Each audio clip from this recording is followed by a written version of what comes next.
Assalamualaikum warahmatullahi wabarakatuh. Nama saya Rani Sudarta dari Prodi Ilmu Hukum Universitas Terbuka.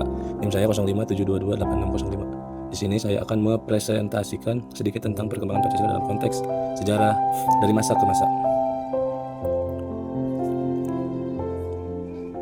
Lanjut, latar belakang Pancasila merupakan dasar negara sekaligus ideologi bangsa Indonesia. Sejak disahkannya pada tanggal 18 Agustus 1945, penerapan dan implementasinya selalu berubah mengikuti dinamika politik, sosial, dan ekonomi nasional. Yang pertama, awal kemerdekaan. Berselang tahun 1945 sampai dengan 1949, isi utama Pancasila ditetapkan sebagai dasar negara melalui UUD 1945. Yang kedua, fokus pemerintahan mempertahankan kemerdekaan dan menegakkan kedaulatan. Yang ketiga, implementasi Pancasila belum stabil dikarenakan adanya konflik dan agresi militer Belanda. Lanjut ke masa Republik Indonesia Serikat dalam kurung RIS tahun 1949 sampai dengan 1950. Pancasila masih menjadi dasar negara Indonesia meskipun Indonesia beralih menjadi negara federal. Masa pendek ini menimbulkan penyesuaian antara konstitusi RIS dan nilai-nilai Pancasila. Kemudian kembali ke bentuk Negara Kesatuan Republik Indonesia pada bulan Agustus 1950. Lanjut ke masa demokrasi liberal. Berselang tahun pada tahun 1950 sampai dengan 1959. Pancasila dijadikan pedoman kehidupan demokratis dengan sistem multipartai. Namun sering terjadi instabilitas kabinet dan pertentangan ideologi.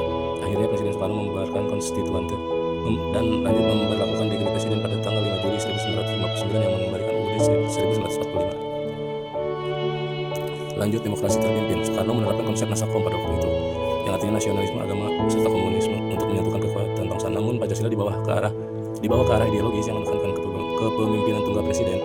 Lanjut, krisis politik meningkat hingga terjadinya peristiwa G30 SPKI pada 1965. Lanjut kita ke Orde Baru. Orde Baru itu tahun 1966 sampai dengan 1998. Presiden Soeharto menegaskan Pancasila sebagai ideologi tunggal negara PM. Lanjut membuat program pedoman penghayatan dan pengembangan Pancasila di sekolah dan instansi pemerintah. Namun praktiknya sering digunakan untuk legitimasi kekuasaan dan membatasi kebebasan politik. Setelah masa Orde Lama, lanjut ke era reformasi tahun 1998 sampai dengan sekarang.